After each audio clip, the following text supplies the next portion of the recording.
dito kumalang yung ano, yung lock.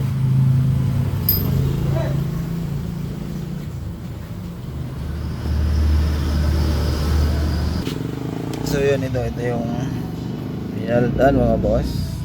Yung isa kasi ay na umatras tapos sumangat yun.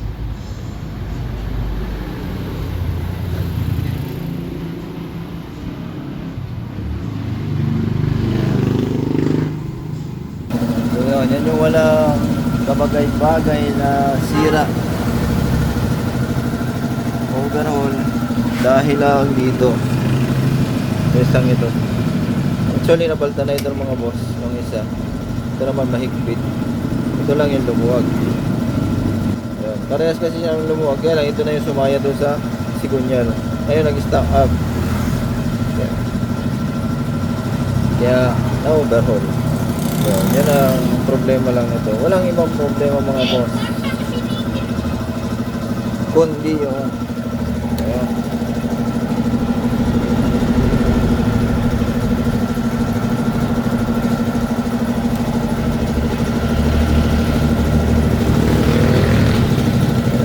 Kalimitan minsan pagka may budget na 6 speed na mga boss yan, mga naka 6 speed na yan setting yan na mga boss, pero ipapadala ko yung mga yan.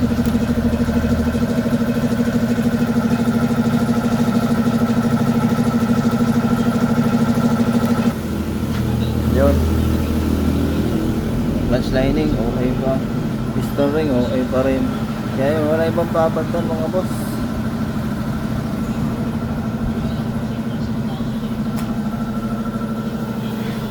Overhaul, diba? Isang kaso nun mga boss kung bakit lumuluwag. 56 yan, 56 ito mga boss, kaya ganun, sobrang vibration ng makina. 1256 gano'n ka vibration mga boss. Pang ahon nito ay 1256.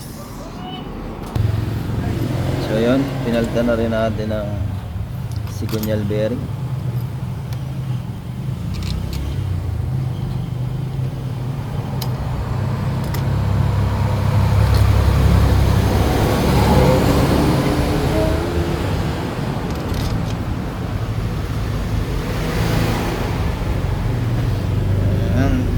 Okay. Ayun, meron pa palang isang papalitan, guide. Yung chain guide mga boss, papalitan na rin. Sabi ko na 1256 boss.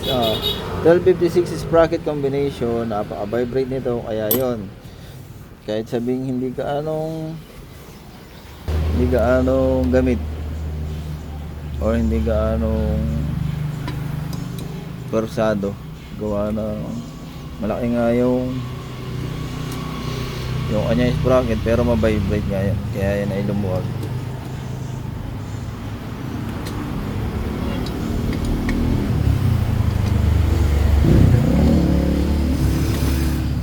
So yun lang ang papalitan dyan mga boss, okay na yan.